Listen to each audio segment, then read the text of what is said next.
সম্মানিত ভাইরা আমার, ক্ষণিকেরই পৃথিবীতে চিরদিন আমরা থাকবো না। মেনিস মটালন্ডা, মানুষ মরণশীল, পরিকুল্লি মাতিন আজল, প্রত্যেকটি জাতির জন্য একটা নির্দিষ্ট আমার আল্লাহ সময় বেঁধে দিয়েছে। কথা বলে ঠিক না? আমি যে আয়াতটি পেশ করেছি আপনাদের সামনে যে আয়াতটি পেশ করেছি পবিত্র কোরআনুল কারীমের 9 নম্বর সূরা। কয় নম্বর সূরা? 9 নম্বর সূরা। একটু কান দিয়ে শুনুন। 9 নম্বর সূরা। এই সূরাটির ভিতরে আয়াত আছে 129টি, রুকু আছে 16টি। আয়াতটি নাজিলের প্রেক্ষাপটে আল্লাহ কেন আয়াতটি নাজিল করলেন, গোটা পৃথিবীর মানব জাতিকে কি মেসেজ দিতে চাচ্ছেন, এই আয়াতের ভিতরে আল্লাহ কি বোঝাচ্ছেন? আয়াতটি নাজিলের প্রেক্ষাপটটা হচ্ছে, নাজিল হয়েছে মাদানী শহরে 9ম হিজরিতে, জিলকদ মাসে, বার ছিল শুক্রবার। কি বার? জুমাবার। আল্লাহ নবী বিশ্ব নবী জুমার নামাজে মসজিদের ভিতরে প্রবেশ করে নাই। জুম্মার নামাজের জন্য নবী আবার তখনও প্রবেশ করে নাই। আয়াতটি নাজিল হলো নামাজের পরে। না, এই নিয়ে মুফাসসিরদের ভিতরে একটি মত, নামাজের পরে আয়াতটি নাজিল হলো। আল্লাহর নবী মসজিদ নববীর ভিতরে তখনও প্রবেশ করে নাই। রাসূল আমার নামাজের জন্য প্রবেশ করবে, এমন সময় দুইটা গ্রুপ, আনসার গ্রুপ এবং মদিনার সাহাবারা, আনসার গ্রুপ এবং মদিনার সাহাবারা, দুইটা গ্রুপের ভিতরে একজন আরেকজন তর্ক বিতর্ক শুরু হলো। ওগো মদিনার সাহাবারা, আল্লাহর কাছে মর্যাদাবান সম্মানিত কারা আপনারা কি একটু বলবেন? মদিনার সাহাবারা বললেন, আমাদের দৃষ্টিতে মনে হচ্ছে আল্লাহর পথে মাল এবং জান দেয়া। আনসার সাহাবারা বললেন, না, আমাদের দৃষ্টিতে মনে হচ্ছে হাজিদেরকে পানি পান করানো। এই দুইটা গ্রুপের ভিতরে তর্ক বিতর্ক শুরু হয়। তর্ক বিতর্ক মানে মারামারি নাই, হিংসা নাই, একজন আরেকজন জানার জন্য। আনসার সাহাবারা বললেন, ওগো ভাই, আল্লাহর কাছে মর্যাদাবান সম্মানিত কারা? বললেন, আল্লাহর পথে মাল এবং জান দেয় যারা। এটা বলার সঙ্গে সঙ্গে আনসার সাহাবারা বললেন, না, হাজিদেরকে পানি পান করানো। এটা নিয়ে আলোচনা চলছে। হঠাৎ করে মসজিদে নববীর ভিতরে হযরত ওমর রাদিয়াল্লাহু তাআলা প্রবেশ করলেন।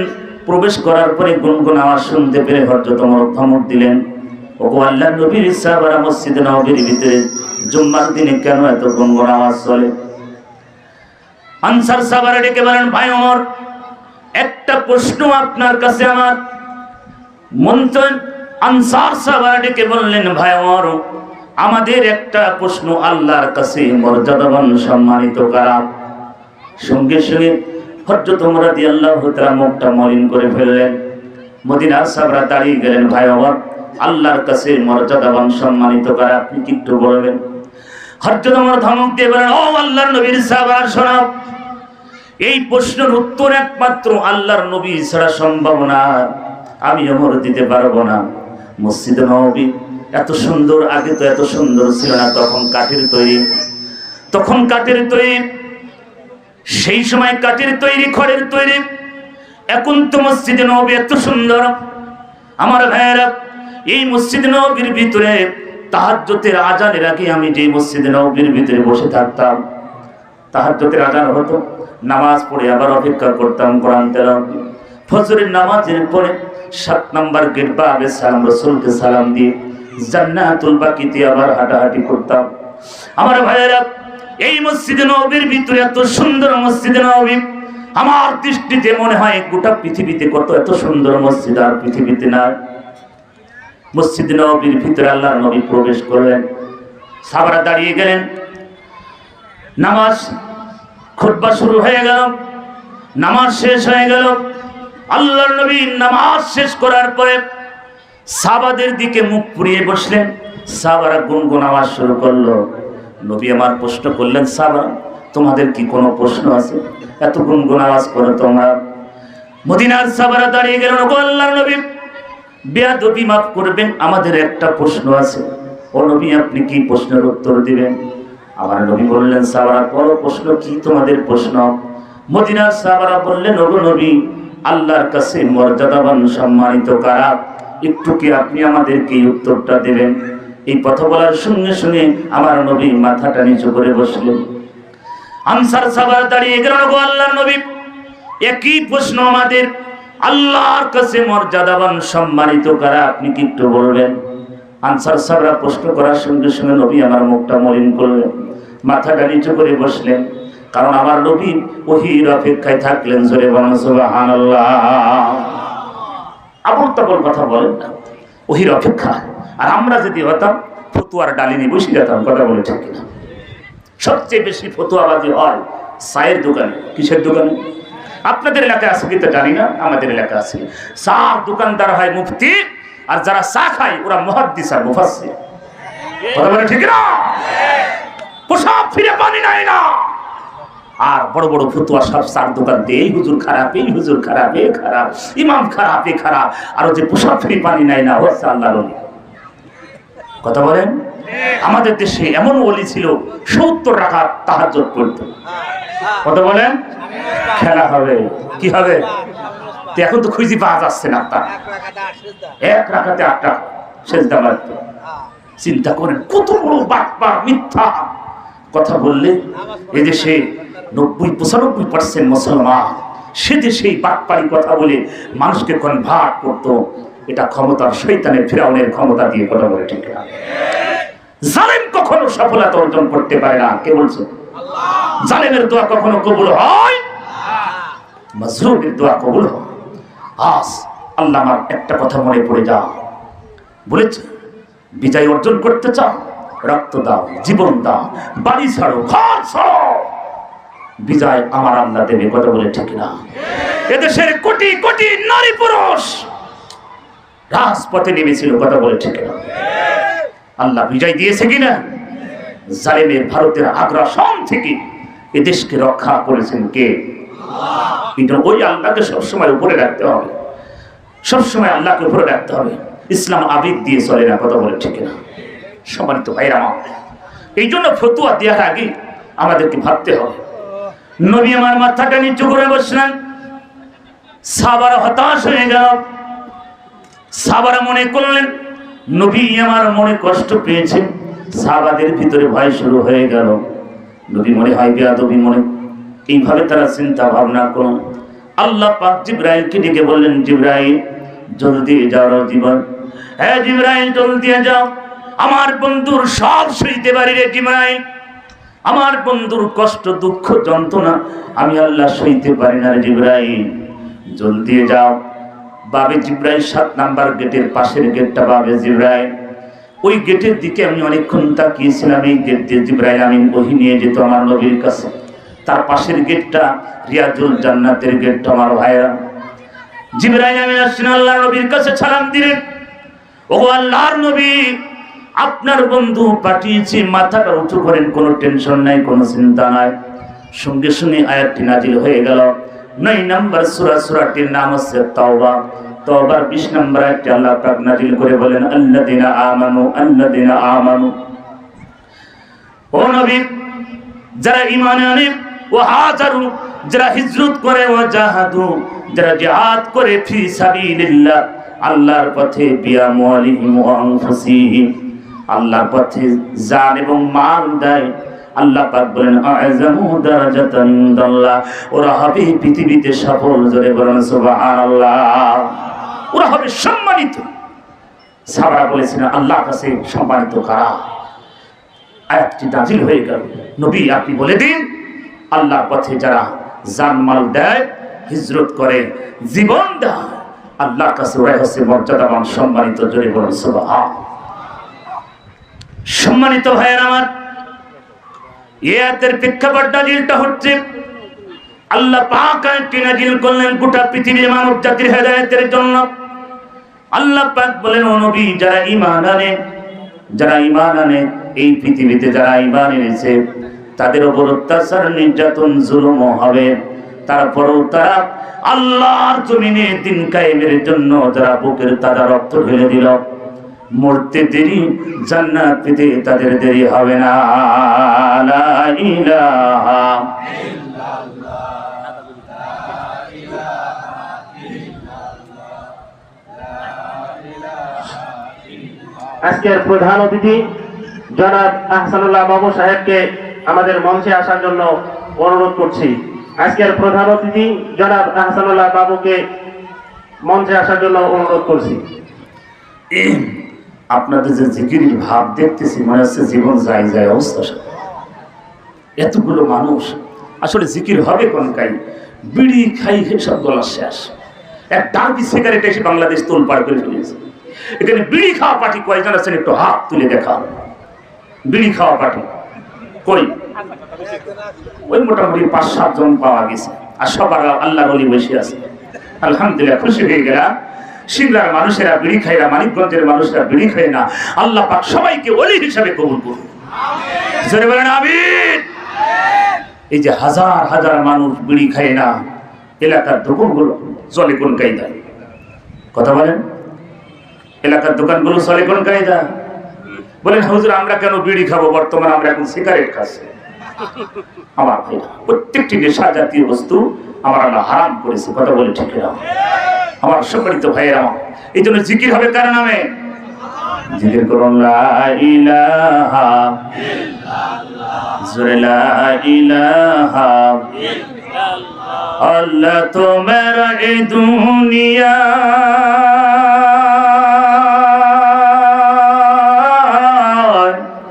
আল্লাহ তোমার এই দুনিয়ায় কেউ আসে কেউ চলে যায়, তবু তোমার ভয়ে কারো কাঁদে না হৃদয়, তবু তোমার ভয়ে কারো কাঁদে না হৃদয়। লা ইলাহা ইল্লাল্লাহ, লা ইলাহা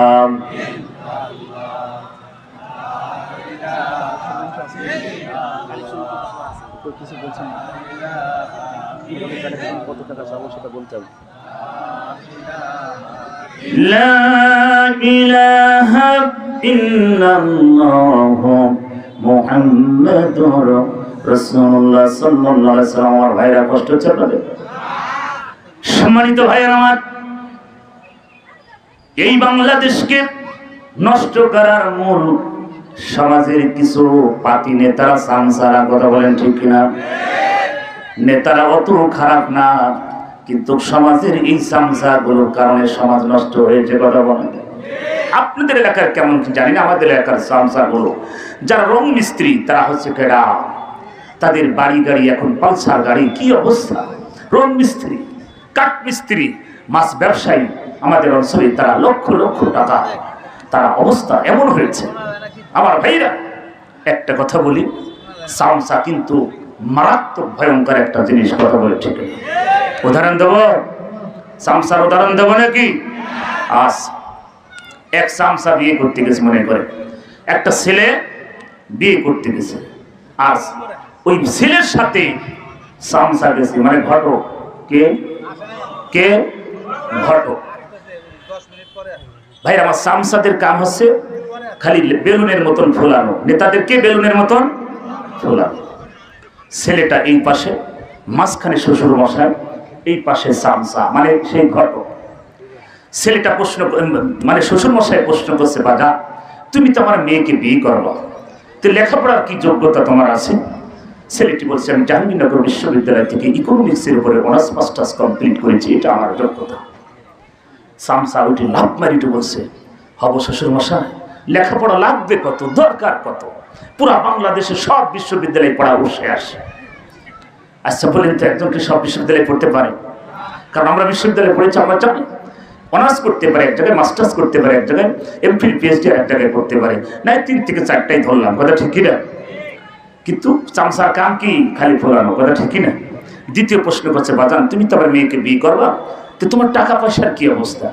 বলছে চাকরি বাকরি করে কিছু টাকা পয়সা বসাইছে, আর বাবা কিছু রেখেছিল, মোটামুটি এই আছে। চামচা লাভ পেরে বলছে, শ্বশুর মশাই টাকা লাগবে কত, আপনার দরকার কত? পুরা বাংলাদেশের সব ব্যাংকই তো উর। তৃতীয় প্রশ্ন বলছে যে বাবা আমার মেয়েকে বিয়ে করবা, জমি জায়গা আছে? কাছে হ্যাঁ বাবা কিছু রেখেছিল, আর আমি মোটামুটি কিনেছি, জমি জায়গায় মোটামুটি আছে। সামসা উঠে বলছে, হবো শ্বশুর মশা, জমি লাগবে কত, দরকার কত? রাজেন্দ্রপুরের মাটি তো সব এইভাবে যখন বলছে, ছেলেটি বলছে, এই চামচা আর বেশি বলিসনি, বি কিন্তু ভাঙল। কেন? অত যোগ্যতা, অত জমি, অত টাকা পয়সা না। ছেলেটা চোখ টিপ দিয়ে বোঝাচ্ছে, এই আর বেশি বলিসনি, বি কিন্তু ভাঙল। চোখ টিপ দিতে যাই মোটামুটি কাশি বাইর হয়ে গেছে। কি বাইর হয়েছে? সবাই বলেন, কাশি বাইর হয়ে গেছে। শ্বশুর মশাই বলছে, বাজান তোমার কাশিও আছে? চামচা লাভ মারি বলছে, ওর খালি কাশি, ওর যক্ষাও আছে। বিয়ে হবে? যদুবা বিয়ে হইতো, এখন হবে? এদেশে মারাত্মক সংগ্রাম, চামচারা সময় আসতে দেয়, চামচাদের আর রাখতে হবে না, কথা ঠিক না? এদেশে মারাত্মক ক্যান্সার এই চামচারা, সমাজ নষ্ট করার মূল হচ্ছে এই চামচারা, কথা বলে ঠিক না? ইসলাম নষ্ট করার কিছু নাস্তিক, তার ভিতরে এক নাস্তিক ধরা পড়েছে, কথা বলুন, নাম হচ্ছে কালামানি। ইসলাম বিদ্বেষী, মুসলমানের ঘরে জন্ম করে, কিসের মুসলমান? কথা বলেন। জনগণ তাকে উত্তম মাধ্যম দিয়েছে। আমি বলেছি একবারে ফায়ার দিয়ে শেষ করে দিতে না পাক, কোনো কথা ঠিক না। এখন বলছে তদন্ত, এটা আইন অনুযায়ী তাদেরকে হবে। কিসের আইন, কিসের তদন্ত? আরে ভাই, আপনার সামনে হাজার হাজার যুবক সন্তান আমার দেশে ছেলেদের প্রকাশ্যে গুলি করে মেরেছে। এই সাভারে, এই মানিকগঞ্জে, আশুলিয়ায় প্রকাশ্য করে গুলি করে মেরেছে, হেফাজতের মানুষকে মেরেছে, ৭ জন সেনাকে মেরেছে। আমার কিসের তদন্ত? কথা বলে ঠিক না? ধরবে আর মারবে, এটাই কাজ, কথা ঠিক না? এটাই কিসের তদন্ত? আপনি দেখছেন মুগ্ধর মতন মানুষকে গুলি করে মেরেছে, সাইদকে প্রকাশ্যে গুলি করে মেরেছে, ৭০ জন ১৭০ জন আশুলিয়া সাভারকে প্রকাশ্যে গুলি করে মেরানো, হাজার হাজার নেতা কর্মীকে মেরেছে, ফাঁসি দিয়েছে, আয়না ঘর তৈরি করেছে। এখানে কিসের তদন্ত? কথা বলেন। আবার তদন্ত করবেন, এই তদন্ত করতে করতে ৪২ সাল তাদের টার্গেট চলে যাবে, কথা বলে ঠিক না? আমি বলি, যারা আয়না ঘর তৈরি করেছে, প্রত্যেকটি নেতা কর্মীকে আয়না ঘরে ১ মাস করে রাখতে হবে, কথা বলা ঠিক না? তোমাদের আয়না ঘরটা কিভাবে করেছে তোমরা একটু উপভোগ করো। জানে কখনো সফলতা অর্জন করতে পারে আমার ভাইরা? কি দোষ এই মানিকগঞ্জের মানুষদের? কি দোষ? এই কোরআনের মাহফিল কেন বাধা দিয়েছে? ৪০ ধারা জারি, বাংলাদেশে কোরআনের মাহফিল সব বন্ধ হয়ে যাচ্ছে। মুফতি আমির হামজাকে মাহফিল করতে দেওয়া হয় না, কারাগারে ৩ বছর বন্দী করেছে। এদেশে যারা চোর ডাকাত, প্রত্যেকটি এমপি মন্ত্রীর বাড়িতে হাজার হাজার কোটি টাকা, এদেশের টাকা সব মন্ত্রী এমপিদের বাড়ি বেগম পাড়া তৈরি করেছে, কথা ঠিক না? আমাদের দেশের একজন প্রাইভেট পড়িয়ে আমেরিকায় ৩টা ফ্ল্যাট, ১৫টা বাংলাদেশের ফ্ল্যাট। কয়টা? মোট 18টা। কয়টা? মোট 18টা।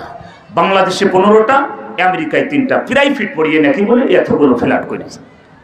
চিন্তা করে দেশের 12টা বাজাইছে, কথা ঠিক না? মানুষ বলে আমাদের দেশের সরকার তো উন্নয়ন করেছে। রে ভাই, 1% উন্নয়ন না করলে সেখানে মারাবা কি?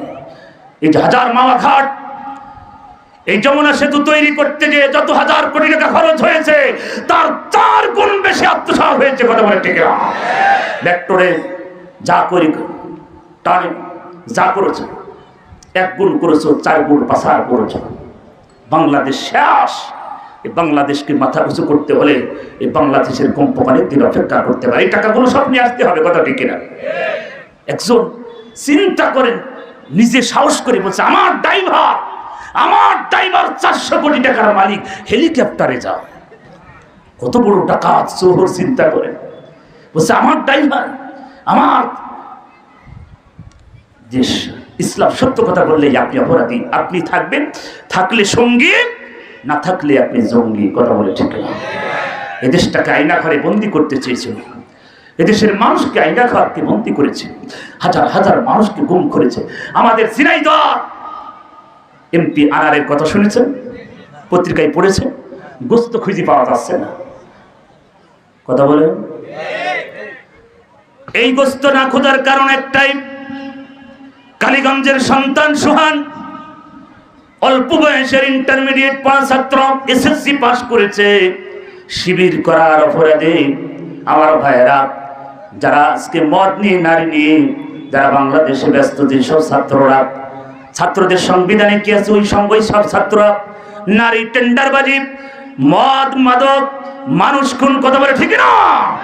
এদেশের 99% ছাত্ররা অধিকার ছিল কোটা আন্দোলনের, 1% ছাত্ররা তারা ওই ছাত্রদের অধিকারের নামে বুকে গুলি চালিয়েছে, কথা বলেন ঠিক কিনা? তোমরাও ছাত্র, যারা অধিকার চেয়েছে তারাও ছাত্র, কথা বলেন ঠিক কিনা? তোমরা ছাত্র নামে কলঙ্ক, তোমাদের সংবিধানে নারী, তোমাদের সংবিধানে মাদক, তোমাদের সংবিধানে টেন্ডারবাজি, তোমাদের সংবিধানে খুন খারাপি, এটা ছাড়া তোমাদের সংবিধানে কিছু নাই। এদেশের টাকা, মানুষের রক্ত চোষা টাকা দিয়ে তোমরা শেষ করেছো, কথা বলেন ঠিক কিনা? আবার ভাইয়েরা, এই জন্য একটা কথা মনে রাখতে হবে, চিরদিন মানুষ বাঁচে না, কেউ দুনিয়ায় কেউ কারোর আপন না। আজকে তিনি উড়াল দিয়ে চলে যে ইন্ডিয়ার এতিমখানায় বসে বসে চা খাচ্ছে, নেতা কর্মীরা বাংলাদেশে মার খাচ্ছে, কথা বলেন ঠিক না? দুনিয়ায় যদি এই হয়, আমার ভাইদেরকে বলি, গতকালকের আগের দিন এক ছাত্রলীগের ছেলে মুফতি আমির হামজার হাত চেপে ধরে বলছে, ভাই আমরা বুঝতে পারি নাই, অন্ধ হয়ে গিয়েছিলাম, আমরা অন্ধ হয়ে ছাত্রদের বুকে গুলি চালিয়েছি। তারাও আমার ভাই, আমরাও তাদের ভাই, তারাও ছাত্র, আমরাও ছাত্র, আমরা বুঝতে পারি নাই, আমাদেরকে রেখে আমাদের প্রভু আকাশ দিয়ে উড়ি চলে গেল, কথা বলেন ঠিক না? মরলে তোরা মার, আমি যাই দাদার কাছে, কথা ঠিক না? এটাই হচ্ছে দুনিয়া। দুনিয়ায় কেউ কারণ নাই রে বাজান। আপন বাবা আপনার কিয়ামতের ময়দানে পরিচয় দেবে না, মা পরিচয় দেবে না, ভাই তার পরিচয় দেবে না, স্ত্রী তার স্বামীকে পরিচয় দেবে না, কথা ঠিক না? দুনিয়ায় তো বুঝতে পারছেন কার পেছনে ছুটতেছেন, প্রত্যেকটি আমল নামার হিসাব আপনাকে দিতে হবে বাজান। ও সিংরার ভাইয়েরা, ক্ষণিকের এই পৃথিবীতে চিরদিন আমি আপনি থাকবো না, সবাই কবরের যাত্রী, সবাই কবরে চলে যাব, অন্ধকার গহীন কবরে। কেউ আমার আপনার সঙ্গী হবে না, আপনার বাবা আপনার কবরে যাবে না, সন্তান তার বাবার কবরে যাবে না, স্বামী তার স্ত্রীর কবরে যাবে না, স্ত্রী তার স্বামীর কবরে যাবে না। আমার ভাইরা, দুনিয়ায় কেউ কারণ নাই রে বাজান। যার যার আমলের উপরে বেসিস করে আমার আল্লাহ জান্নাত দেবে। আল্লাহ পাক এই জন্য বলেন, আল্লাযিনা আমানু, যারা ঈমান এনেছে। ওইভাবে উহুদের ময়দানে আমি 70 জন সাহাবার কবরে গ্রিল ধরে চোখের পানি ফেলে কেঁদেছিলাম। এই উহুদের ময়দানে আমার নবীকে মারা হয়েছে, উহুদের ময়দানে আমার নবী দন্দান মুবারক শহীদ হয়েছে। মাথার ভিতরে হেলমেট আমার নবীর মাথার ভিতরে ঢুকেছে। অসংখ্য সাহাবারা বুকের তাজা রক্ত দিয়ে উহুদের ময়দানটাকে লাল করেছে, কথা বলেন ঠিক কিনা? সেই উহুদের ময়দানে নবী আমার বেহুশ হয়েছিল, আমার ভাইয়ের আল্লাহর দ্বীন প্রতিষ্ঠার জন্য।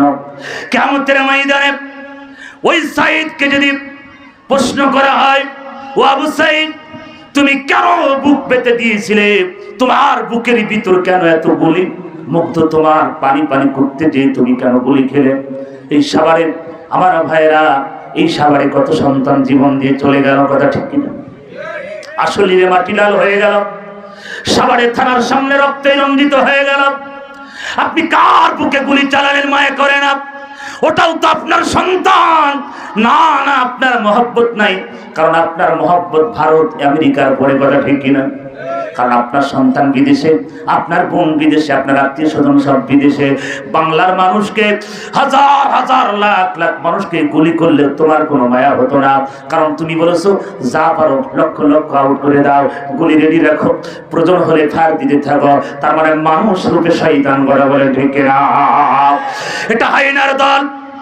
ও সিংড়াবাসী, এটা হাইনার দল। হাইনা কখনো ভালো চাই না, কথা বলে ঠিক না? একটা কথা আমি আপনাদেরকে বলি, কিয়ামতের ময়দানে কঠিন মুসিবতের দিন কেউ কারুর আপন হবে না। কিয়ামতের ময়দানে আল্লাহ পাক বলবে, বান্দা তোমার গলার ভিতরে কেন রশি? তোমার বুকের ভিতরে কেন এত গুলি? এত কেন খাই? কিসের চোরখবি করেছো? ডাকাতি করেছিলে? তুমি কি টেন্ডারবাজি করেছো? তুমি কেন ভক্তি রঞ্জিত হয়েছে? আয়না ঘরের ভিতরে কেন তুমি ছিলে? তুমি কি চুরি করেছো? তুমি কঙ্কাল হয়েছে? তোমার হাত কাটা কেন? আমার ঝিনাইদহ সোহানের চোখ উপড়ানো হলো শিবির করার কারণে, পায়ের রক পর্যন্ত কাটা হলো, হাত কাটা হলো, চোখ উপড়ানো হলো। সোহানের মাঝে ওই বাটপারকে বলেছিল, আমার সন্তান সোহান শিবির করে, এটাই অপরাধ। সে তো কেবল এসএসসি পাস করেছে। আমার ভাইয়েরা, আমার ছেলে আর শিবির করবে না, প্রয়োজন হলে আওয়ামী লীগ করবে, ছাত্রলীগ করবে। সঙ্গে সঙ্গে উত্তর দিয়েছিল, আওয়ামী লীগ করা ছাত্রলীগ করার মতন কি আর আমাদের এলাকায় সন্তান নাই, ওকে আওয়ামী লীগ করতে হবে। সেদিনকে সন্তান উপহার দেয় নাই, সন্তানের লাশ উপহার দিয়েছিল। সোয়ানের মা আল্লাহর কাছে হাত তুলে বলেছিল, মালিক আমার সন্তানকে যেভাবে টুকরা টুকরা করেছে, আল্লাহ তুমি জালেমকে সেইভাবে টুকরা টুকরা করো। আমার ভাইয়েরা, এমপি আমার লাশ পর্যন্ত দূরে থাক, গোস্ত পর্যন্ত এক পর্যন্ত খুশি পাওয়া যায় নাই। কথা বলুন, আপনি যেভাবে হত্যা করবেন, আজকে আপনি চিন্তা করুন, আবু সাইদকে যারা হত্যা করল, সেই পুলিশ ইউনূস আজ জমিন থেকে নাই, বউ পালিয়ে চলে গেল, বউ তালাক দিয়ে চলে গেল। বউ জানলো এই দুনিয়ায় আমার স্বামীকে কেউ বাঁচাতে পারবে না, কারণ আমার স্বামীর উপরে টার্গেট এখন হাজার হাজার ছাত্রের। কথা বলেন ঠিক কিনা? যেই সব প্রশাসনেরা আইনা দলের মতন গুলি চালিয়েছ, তুমি কি মানুষ না? তুমি কি কোনো বাবার সন্তান না? তোমার মা নাই, তোমার ভাই নাই, তোমার বোন নাই, তুমি কার বুকে গুলি চালিয়েছো? এক আইনার কারণে, এক ধর্মের কারণে, ভারতের দালালের কথা শুনে তুমি কেন গুলি চালালে? তোমার কি মহব্বত হয় না? তোমার সন্তানের মতন এই তরুণ যুবক সন্তানরা বেশি কিছু চায় নাই, অধিকার চেয়েছে, কোটা আন্দোলনে অন্য কিছু চেয়েছিল নাকি? কথা বলেন, তারা কি দেশ চেয়েছিল? তারা দেশ চাই নাই, তারা কোটা আন্দোলন চেয়েছিল, তাদের অধিকার চেয়েছে, মেধাবীদের মূল্যায়ন করা হবে, এটাই তাদের টার্গেট ছিল। কিন্তু যখন আর তোমরা দিলে না, শেষ পর্যন্ত গোটা বাংলাদেশের নারী পুরুষ রাজপথে নেমেছে। কথা বলেন ঠিক কিনা? আমার ভাইয়েরা, এই জন্য আমি আপনাদেরকে বলি, কিয়ামতের ময়দানে ওই মানুষগুলোকে আল্লাহ বলবেন, বান্দারে তোমার হাত নাই কেন, পা নাই কেন, বুকের ভিতরে কেন গুলি, তোমার গলার ভিতরে কেন রশি? সেই দিন এই মানুষগুলোকে আল্লাহর কাছে বলবে, ও মালিক আমাদের কোনো অপরাধ নাই, ওমানা কওমু মিনহুম ইল্লা আইয়ুমিনু বিল্লাহিল আজিজিল হামিদ। ও মালিক কোন অপরাধ নাই, দুনিয়ায় কোনো চুরি করি নাই, টাকা করি নাই, টেন্ডারবাজি করি নাই, পরিমনির সাথে সম্পর্ক ছিল না, পাপিয়ার সাথে সম্পর্ক ছিল না। আল্লাহ তোমার কোরআন মানার কারণে, তোমাকে এক আল্লাহ মানার কারণে, তোমার জমিনে দিন কায়েমের জন্য তারা আমাদেরকে মেনে নিতে পারে নাই, ফাঁসির মঞ্চে ঝুলিয়েছে, বুকে গুলি করেছে, হক প্রতিষ্ঠার জন্য, ইকামতের দিন প্রতিষ্ঠার জন্য। ওই বাংলার জমিনে রাজপথে আমাদেরকে ঘুমাতে দিতে পারবে, বুকের ভিতরে গুলি দিয়েছে। আল্লাহ আমাদের কোনো অপরাধ নাই, অপরাধ একটাই, তোমাকে মানার কারণে ওরা আমাদেরকে মেনে নিতে পারে নাই। কথা বলেন ঠিক কিনা? লা ইলাহা ইল্লাল্লাহ, লা ইলাহা ইল্লাল্লাহ, লা ইলাহা ইল্লাল্লাহ। কোন জমিনের মাটি আমার হবে গোরস্থান, কাদের চোখের জলে আমি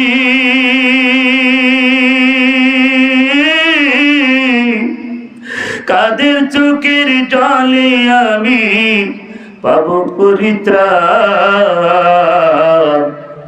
কোন জমিনের মাটি আমার হবে গোরস্থান, কারাই আমায় গোসল দিবে, কে জানিবে কাফন, কারাই আমার পাশে বসে করে দিবে দাফন, কারাই আমার পাশে বসে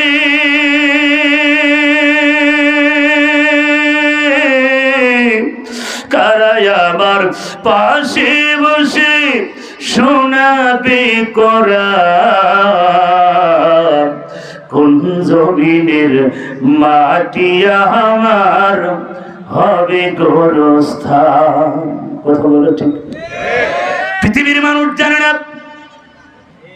পৃথিবীর মানুষ কেউ জানে না। আল্লাহ পাক বলেন, ওয়ালিকুল্লি উম্মাতিন আজল, প্রত্যেকটি জাতির জন্য একটা নির্দিষ্ট সময় আল্লাহ পাক বেঁধে দিয়েছে। বান্দা কোথায় পালাবি, কোথায় যাবি, কোথায় পালাবার জায়গা নাই, একমাত্র ইলা রাব্বিকা ইয়াউমাইযিল মুস্তাকার, একমাত্র পালাবার জায়গা তোমার রবের কাছে। জোরে বলেন কথা ঠিক কিনা? হাসরের কিয়ামতের ময়দানে মানুষ যখন পালাবার জন্য পাহাড়ে চড়বে, পাহাড়ের তলদেশে যাবে, আল্লাহ পাক বলবেন বান্দা আসমান আমার, জমিন আমার, পাহাড় আমার, পানির তলদেশে পালাবি, ওটা আমার। কোথায় পালাবি? পালাবার কোথা জায়গা নাই, একমাত্র পালাবার জায়গা তোর রবের কাছে। জোরে বলেন আল্লাহু আকবার। সিংহাবাসী কান দিয়ে শুনে, এই জন্য এই পৃথিবী চিরদিন আমরা থাকবো না, সবাই কবরের যাত্রী। এই জন্য নামাজ নামাজ নামাজ আল্লাহর কাছে শ্রেষ্ঠ ইবাদত। কিয়ামতের ময়দানে, কিয়ামতের ময়দানে আল্লাহ পাক যদি আপনার কাছে হাত বাড়িয়ে বলে বান্দারে দুনিয়ায় তোরে সব দিয়েছি, টাকা পয়সা, গাড়ি বাড়ি, নারী সম্পদ, তোকে সম্মানিত চেয়ারম্যান বানিয়েছি, এমপি বানিয়েছি, টাকা পয়সা দুনিয়ায় সব দিয়েছি, বান্দা আজকে আমার বাড়িতে আসছো হাসরের ময়দানে, আমার বাড়িতে কি আনছো একটু কিছু দেয়া যাবে? কথা বলেন, কথা বলেন। ওই দিন যদি আমার আল্লাহ আপনার দিকে হাত বাড়িয়ে বলে বান্দারে দুনিয়ায় সব দিয়েছিলাম, সম্মান, টাকা পয়সা, গাড়ি বাড়ি, সুন্দরী নারী, দুনিয়ায় সব দিয়েছি, বান্দা কি তোরে দিন? আজ আমার বাড়িতে আসছিস হাসরের ময়দানে, আমাকে কিছু দেয়া যাবে? কারণ দুনিয়ায় আমরা জানি একজন মেহমানের বাসায় গেলে কেউ খালি হাতে যায় না। কথা বলেন ঠিক কিনা? কিয়ামতের ময়দানে আল্লাহর আদালতে যখন আপনি দাঁড়াবেন, আল্লাহ যদি এই প্রশ্ন আপনাকে বলে বান্দা কিছু আমার বাড়িতে আনছো, কি দেয়া যাবে? আপনি কি জবাব দেবেন? কথা বলেন, কোন জবাব আছে? কিন্তু এক শ্রেণীর মানুষ লাভ মেটে বলবে মালিক আমরা খালি হাতে আসি নাই, আপনার দরবারে 5 ওয়াক্ত নামাজ আমরা আনছি। আল্লাহু আকবার। বান্দা যখন লাভ মেটে বলবে ওগো মালিক 5 ওয়াক্ত নামাজ আপনার দরবারে, আপনার বাড়িতে আনছি, আল্লাহ এত খুশি হয়ে যাবে। আল্লাহ বলবেন নামাজ হিসাব সর্বপ্রথম। আল্লাহর কাছে শ্রেষ্ঠ ইবাদত হচ্ছে নামাজ। যার নামাজ নাই আমার আল্লাহর কাছে তার কোনো দাম। আমার ভাই, ওই দিন মানুষ যখন আল্লাহর কাছে বলবে মালিক আপনার দরবারে আমি নামাজ এনেছি, আল্লাহ এত খুশি হয়ে যাবে। বলবে মালিক নামাজ পড়তে পড়তে কপাল কালো করেছে, তাহাজ্জুদের নামাজ পর্যন্ত ছাড়ি নাই, মসজিদের টাইলস পর্যন্ত ফাটাইছে, নামাজ আপনার বাড়িতে আনছে। আল্লাহ খুশি হবে। হঠাৎ করে ফেরেশতা আল্লাহকে ডেকে বলবে ওগো মালিক এত আনন্দ, এত উল্লাস প্রয়োজন নাই। আল্লাহ বলবে ফেরেশতা কি বলিস? আমার বান্দা নামাজ এনেছে আমার বাড়িতে, আমি খুশি হব না কে হবে? আমার কাছে শ্রেষ্ঠ ইবাদত হচ্ছে নামাজ। ফেরেশতা বলবে ওগো মালিক আপনার এই বান্দা নামাজ পড়েছে ঠিকই, ও নামাজের ভিতরে চুরি করেছে। জোরে বলেন কথা ঠিক না? নামাজ ডায়েরি খুলবে, সঙ্গে সঙ্গে ফেরেশতা ডায়েরি খুলে বলবে মালিক এই তো দেখেন অমুক গ্রামের অমুক সন্তান আব্দুল করিমের ছেলে তুফান আলী 5 ওয়াক্ত নামাজ পড়েছে, কিন্তু নামাজের মাঝখানে লাল কালি। কোন কালি? জোরে বলেন কোন কালি? আচ্ছা লাল কালি থাকলে কোন নাম্বার পাবে?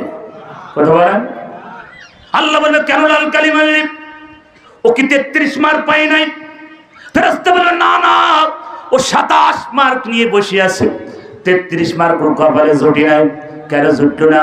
বসে নামাজের ভিতরে চুরি করেছে। কি করেছে? নামাজের ভিতরে চুরি করলো।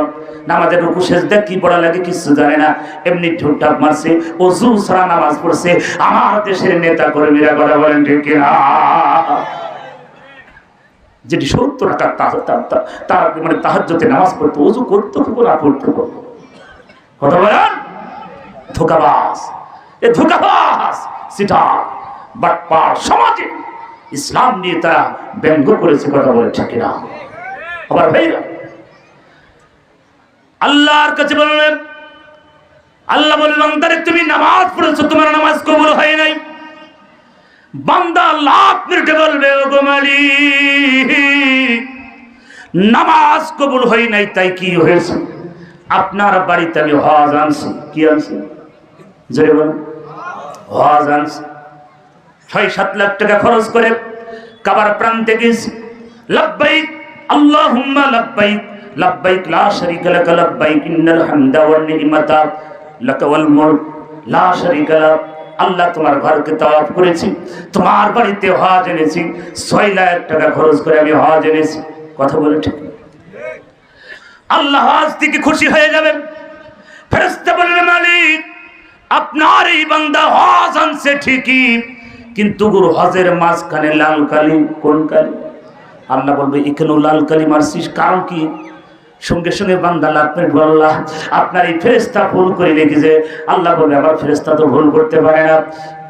আমার ভাইয়েরা সঙ্গে সঙ্গে আল্লাহ বলবেন এই ফেরেশতা আমার এই বান্দা 7 লাখ টাকা খরচ করে হজ করেছে, হজের মাঝখানে কেন লাল কালি মালি? কারণ কি? সঙ্গে সঙ্গে বললেন আল্লাহ এই মানুষটা হজ করেছে ঠিকই, আপন ছোট ভাইয়ের জমি ফাঁকি দিয়ে চলে গেছে। বলা ঠিক আছে কি? এরা বাটপা বোন বারান্দায় কান্দে, ছোট বোন বারান্দায় কান্দতেছে, ভাই হজের কাপড় চুপড় পরে সাদা ধুতি পরে হজে চলে যাবে, বোনটা বারান্দায় গ্রিল ধরে কান্দতেছে। ভাই পাশে যেই বলছে বোন রে তুই কান্দিস নি, তুই কেন? আমি তোর বড় ভাই, তুই মায়ের ছোট সন্তান, তোকে কত পটেটো খাওয়াইছি, সিংড়ার বাজারে কত নিয়ে গেছি বোন, আমি জানি তোর সহ্য হচ্ছে না, কষ্ট হচ্ছে, আমি হজে চলে যাচ্ছি তোর কষ্ট হয়। হে বোন তুই দোয়া করে দিবি, টেনশন করিস নি, কান্দা কাটি করিস না, আমি তোর মাথার উপরে হাত দিয়ে দোয়া করব, কাবার গিলাপ ধরে দোয়া করব, কিন্তু জমির ভাগ দিতে পারবো না। এরম বাটপার সমাজে আছে কি না? ইগের হজ করি লাভ কি? কত বড় দরবেশ বাবা 36,000 কোটি টাকা ঋণ, উনি কাবা শরীফের বলে গেটকে সামনে জমজম টাপে দেয় বুঝি থাকতো। বিশ্ব ধোঁকাবাজ সেটার বাটপা দেশের হাজার হাজার কোটি টাকা আত্মসাৎ করেছে। কথা বলে ঠিক না? এটা রক্ত খাওয়া, রক্ত চুষা মানুষ। ঈদের হজ কিভাবে হবে? জনগণের হলমার্কের কেলেঙ্কারি, মানে বাংলাদেশে যত কেলেঙ্কারি নারী থেকে শুনে আসছি যে তার মাকে পরের বউ দিকে নজর চলে গেছে, শেষ পর্যন্ত দাড়ি সফা মারি ফুলসেরা পাড়ি দিতে গেছিল। কথা ঠিক না? আমার ভাই চিন্তা করে, তার মানে বোঝা যাচ্ছে ওই দলের তাদের দাঁড়িয়ে আছে, ওরা আসলে ওই রসুলের সুন্নত তরিকা না, ওরা ভণ্ডা মুসা কিচ্ছু না। কথা বলে ঠিক না? তোমার রসুলের প্রতি যদি মহব্বত থাকতো তাহলে তুমি কখনো দাড়িতে খুর মারতে এমন ভাবে চাইছে মনে হচ্ছে নম ভাব লাগতেছে। আমার এলাকার এক হিন্দু দাদা ভাই আমাকে বলছে, দাদা ভাই এ তো মনে হচ্ছে আমাদের উত্তরসূরি। আমি বুঝলেন কি করে? বলছে যেভাবে চাইছে মনে হচ্ছে আমাদেরই উত্তরসূরি। চিন্তা করে এরা নাকি মানুষকে ধোঁকা দিয়ে দরবেশ বাবা সেজেছিল। এই বাটপার কিছুদিন আগে বলেছে কোরআন শরীফের ভিতরে সমস্যা আছে। জোরে বলেন, বলেছে কিনা? শুনছেন কিনা? তারপর বলছে কি ঘুরাই দেখলো সর্বনাশ মুখ দিয়ে বেরিয়ে গেছে। বলছে যে না, কোরআন শরীফ অতটা না, হাদিসের ভিতরে আছে। ওখানে সবাই করার দরকার ছিল। কথা বলে ঠিক না? এটা চরম আল্লাহ নবীর দুশমন, আল্লাহ বিদ্বেষী, আল্লাহর কোরআনে ভুল ধরতে চায়, এই মানুষগুলোকে জিন্দা কবর দিতে হবে। কথা বলে ঠিক না? এরা ইসলাম নিয়ে উপহাস করেছে, মানুষের সামনে ধোঁকাবাজি করেছে। কথা বলেন, এই বাটপারগুলো কাবা শরীফের ভিতরে দিয়ে যদি সেজদা দেয়, একটা সেজদা কবুল হবে? আল্লাহ বলবে বান্দার হকগুলো ফিরিয়ে দেওয়া হয়, 36,000 কোটি টাকা আগে শোধ কর, তার তলে তলে যত কোটি টাকা আছে ওগুলো শোধ করে দিয়ে তারপর ফুলসেরাত পাড়ি দিয়ে চলে আসবে নৌকায়। কথা বলে ঠিক না? সম্মানিত ভাইরা, সম্মানিত ভাইরা, এই জন্য ইসলাম শান্তি চায়, ইসলাম অশান্তি। ধরে বলেন, ইসলাম অশান্তি চাই না, শান্তি চায়। আমরা সবাই শান্তি চাই, আমরা হিংসা বিদ্বেষ করবো না। কথা বলে ঠিক না? আমার ভাইয়েরা, ইসলাম আবেগ দিয়ে চলে না। ও যুবক, তোমাদের পায়ের ভিতরে হাত রেখে বলছে ফিরে আসো ইসলামের পথে, কোরআনের পথে। আজকের যেই মানুষগুলো আজকের এই মাহফিলের আয়োজন করেছে মসজিদের উন্নতি কল্পে, আমার সম্মানিত ভাইয়ের আমার এবং মাদ্রাসা, রাসূল বলছে সাদকাতুল জারিয়া, এমন সন্তান দুনিয়ায় রেখে যাও যেই সন্তানগুলো তোমার মৃত্যুবরণ করার পরে তোমার জন্য দোয়া করে। কথা বলেন ঠিক না? উনি পারে না, উনি পারবে না, আমাকে মারতে হবে। হ্যাঁ, তাহলে উনি আসুক, সমস্যা নেই। সবাই তো ভাইরা, তো এই জন্য আমি সম্মানিত ভাইয়েরা আমার, আজকের এই মাহফিল যে যুবকগুলো আয়োজন করেছে প্রত্যেকটি যুবকের জন্য দোয়া করে যান। মাদ্রাসায় ছাত্রদেরকে পড়াবেন, মাদ্রাসায় কোরআন শিক্ষা দিবেন। আজ অনেক মানুষ মাদ্রাসাকে দেখলে নাক ছিটকায়, কথা বলে ঠিক না? আরে ভাই, ঢাকা বিশ্ববিদ্যালয়ে প্রতি বছরে মাদ্রাসার ছাত্ররা প্রথমে মেধা তালিকায় প্রথমে গলা রেখে দেয়, সব প্রতি বছরে, কথা বলে ঠিক না? মাদ্রাসার ছাত্রদেরকে অবহেলা করা, কারণ ইংলিশ জানি, ইতিহাস জানি, ভূগোল জানি, ম্যাথমেটিক্স, কেমিস্ট্রি, ফিজিক্স, বায়োলজি থেকে শুরু করে হিস্টোরি, ইকোনমিক্স, পাবলিকার থেকে শুরু করে এসব পড়াশোনা করি, ভার্সিটি চারপাশ ঘোরা ঘাস খাই লেখাপড়া করে, কথা বলে ঠিক না? আমাকে একজন বলছে মাদ্রাসার পড়াবে, ওরা কিছু জানে? আমি বললাম স্যার, আমার সামনে ইংলিশ একটা পত্রিকা বা একটা ইংলিশ দিয়ে দেন, আমি পড়ে দিতে পারবো, কিন্তু আপনার সামনে যদি একটা আরবি প্যাসেজ তুলে দেওয়া হয়, আপনার 14 গোষ্ঠী ডায়রিয়া হয়ে মারা যাবে, অর্থ করার ক্ষমতা হবে না, কথা বলে ঠিক না?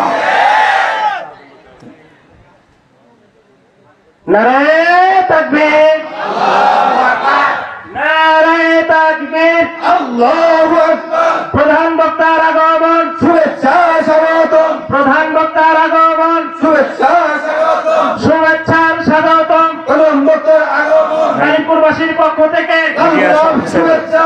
আজকের প্রধান বক্তাকে তালিমপুরবাসীর পক্ষ থেকে লাল গোলাপ শুভেচ্ছা, লাল গোলাপ শুভেচ্ছা এই ভাষার পক্ষ থেকে। মিডিয়া ভাইরা, আমি তোমার বলেছি মিডিয়া আসা বন্ধ করে দেন। প্রথমে বলেছি আপনারা মিডিয়াকে বন্ধ করে দেন, প্লিজ বন্ধ রাখেন, সব নামাই ফেলেন, কারণ হুজুরের সমস্যা হচ্ছে, বন্ধ রাখেন। সম্মানিত ভাইরা আমার, আমরা আজকের এই ময়দান থেকে এসেছি, আমাদের একটা সন্তান, নিকার সন্তান রেখে যান। এমন সন্তান রাখবো না যে সন্তানের কারণে বাবা মার মুখে প্রসাব করা লাগে, কথা বলে ঠিক না?